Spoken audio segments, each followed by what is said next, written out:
Il n'y a rien qui vous choque dans l'image? Eh ben, moi, si. C'est rose. Alors, je vais vous raconter d'abord une petite histoire. Donc, la semaine dernière, j'étais au festival Open Science Body. Et puis, j'ai rencontré Marc Dusseyet, que je connaissais depuis quelques années, et qui m'a montré, tiens, Céline, regarde mon Fantastic Lab. Alors, il faut savoir que Marc Dusseyet, il a une ONG qui s'appelle Hackteria, qui consiste à créer des petits laboratoires éphémères. Donc, lui, typiquement, il se balade dans le monde entier avec son laboratoire dans sa valise rose, et il donne des cours de biologie sur le terrain, par exemple, à des locaux en Indonésie.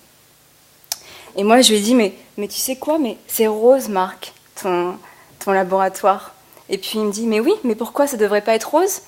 Alors, il faut savoir que moi, je suis biologiste de formation, et pendant des années, j'ai côtoyé des laboratoires gris, bleus et verts. Et alors, si on m'avait montré un laboratoire rose, j'aurais peut-être vu les sciences différemment.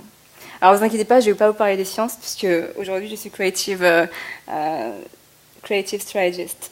Mais en réalité, alors pourquoi je vous parle de cet exemple? C'est que dans mon métier, si on peut appeler ça un métier, c'est d'abord un état d'esprit, celui de, on va dire, décortiquer la réalité, essayer de la voir différemment, et de se dire, bah tiens, qu'est-ce qui est inscrit dans le marbre et qui pourtant pourrait ne pas l'être?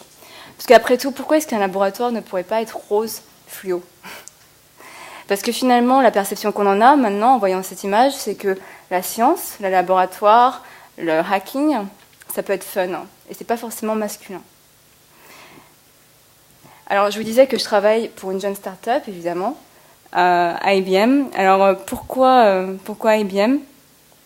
Alors, souvent, quand on dit IBM, on pense à ça, non? Le logo avec les stripes, les jeunes vieillards en costume, cravate, bien repassés. Eh bien, en réalité, c'est un petit peu ça, en réalité.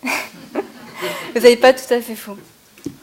Non, en fait, ce qu'on ne sait pas, c'est que IBM, donc c'est une entreprise qui a plus de 100 ans aujourd'hui, est à l'origine une entreprise à une grande culture design. Quand on pense design aujourd'hui, on pense surtout évidemment à Apple. Merci.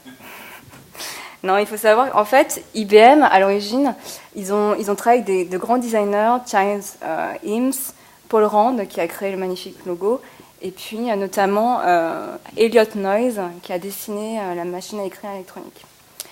En fait, à leur mort, la culture de design a complètement disparu de l'entreprise, et ce qui a pratiquement en fait donné sa perte dans les années 80-90. Ce qu'il faut savoir, c'est que depuis les fins des années 2010, le design est revenu en force chez IBM. Et aujourd'hui, c'est l'entreprise qui emploie le plus grand nombre de designers dans le monde. On est plusieurs milliers actuellement.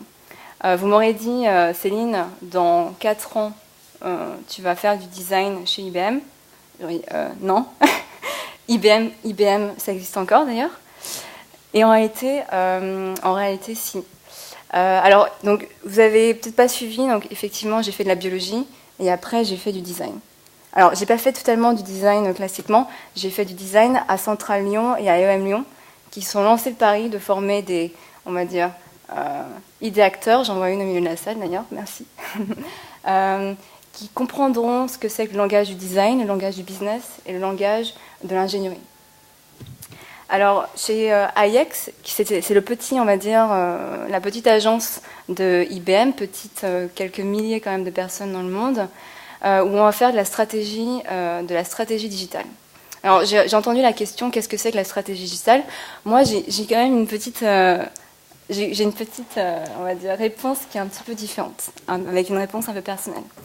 En fait, évidemment, on a tous les métiers du digital dans notre agence. On a des développeurs, on a ce qui ressemble un petit peu à des creative technologists, on a des designers, mais on a aussi des gens comme moi qui sont, en fait, on a du mal à nous nommer, en fait, en interne. C'est-à-dire que moi, sur mon LinkedIn, Benjamin, j'ai mis que j'étais creative strategist, mais en interne, on ne sait pas trop comment se nommer. Alors, pourquoi? Parce qu'on est un peu comme un mouton à 5 pattes, mais heureusement pour vous, on n'a pas tous fait autant d'écoles que moi. Certains ont fait aussi uniquement des écoles de commerce ou des écoles d'ingénieurs. Alors, pourquoi est-ce que ma définition est différente? C'est que nous, notre posture, c'est que de se dire, en fait, quand on va concevoir un produit ou un service, Évidemment, on va essayer de faire le produit le plus intelligent, le plus intuitif, le plus attractif possible pour nos clients, parce qu'on travaille pour des clients. En réalité, vous aurez beau dessiner le produit le plus magnifique au monde, si en intérieur, si vous ne transformez pas l'entreprise pour laquelle vous travaillez de l'intérieur, c'est-à-dire arriver à faire en sorte d'aligner les gens, les acteurs en interne, sur la vision du produit, essayer de comprendre leur maturité digitale. Est-ce qu'en interne, ils seront capables eux-mêmes demain de créer leurs propres produits? Est-ce qu'ils comprennent ce que c'est que le digital? Est-ce qu'ils comprennent ce que c'est que le design? Est-ce que c'est comment on construit une interface utilisateur? Eh bien, votre travail, finalement, vous pouvez le jeter à la poubelle. Il sera bien éphémère. Alors du coup, nous, ce qu'on fait, c'est qu'on va certes designer des applications mobiles, des produits et services qui font appel à des intelligences artificielles, à de la blockchain, etc., toutes les technologies qu'on trouve sur le marché, entre autres les technologies d'IBM, dans le cas d'IBM. Mais on va aussi s'intéresser à comment est-ce qu'on va accompagner l'entreprise, parce qu'on travaille souvent pour des grosses entreprises, ça peut être dans l'univers public, mais aussi dans l'univers privé, hein, c'est très souvent dans l'univers privé. Comment en fait raconter leur trajectoire vers la transformation numérique. Puisqu'en interne, aujourd'hui, ils ont la plupart, évidemment c'est pour ça qu'ils viennent nous voir, pas les métiers qui existent dans l'univers digital.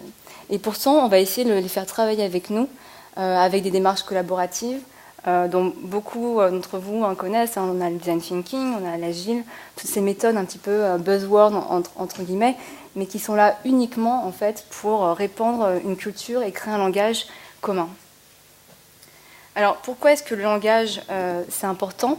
C'est que dans une entreprise comme IBM qui a plus de 300 000 employés dans le monde, lorsque Ginny Rometty, la CEO, a dit on va transformer l'entreprise de l'intérieur en embauchant 1000 designers, en réalité, vous aurez beau embaucher autant de designers que vous voudrez, des milliers voire des millions, eh bien ça ne suffira pas. Ça ne suffira pas parce qu'il y aura toujours des gens qui ne seront pas designers, qui ne comprendront pas ce que c'est. Alors ce qu'on s'est dit, c'est qu'on s'est dit, on va créer un langage. On va créer un langage qui va permettre de faire en sorte que tout le monde pourra collaborer. Alors je pense qu'aujourd'hui, on a parlé beaucoup de compétences, en fait de non-compétences, plutôt d'état d'esprit. Je pense que l'un des états d'esprit aussi, c'est de savoir travailler avec d'autres métiers qui ne parlent pas le même langage que nous, pour créer ensemble un projet. Eh bien, par exemple, dans notre cas, hein, je vous parle de celui d'IBM parce que c'est celui que je connais le mieux. Le choix qu'on a fait, c'est de créer un langage commun.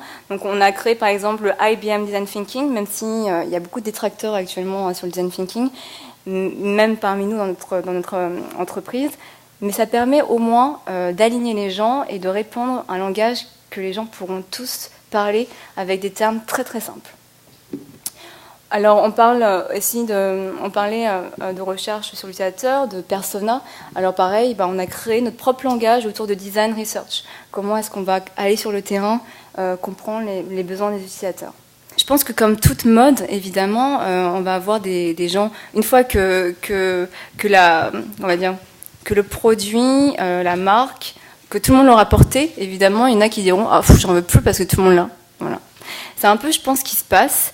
Et ce qu'il faut savoir, c'est que moi, je suis plutôt de l'école de dire, OK, on peut offrir du design, on peut aimer le design et aimer aussi le design thinking, puisque il faut aussi savoir démocratiser ce qu'on fait. Puisque le plus grand enjeu, c'est de savoir travailler avec des gens qui ne font pas le même métier. Donc évidemment, je pense que le design thinking, lorsque c'est mal appliqué, ça peut amener à des résultats qui sont, comme partout, pas mauvais. Ou alors qui se résume à du post-it, à du brainstorming, à du icebreaker, et puis quoi d'autre, open mind. Mais en réalité, c'est plutôt, on va dire, une réflexion que je trouve belle, qui permet en fait de réunir tout un tas d'acteurs qui font des métiers différents autour d'un projet et d'une vision commune. Et évidemment, on ne fait pas de design thinking sans du design. Voilà.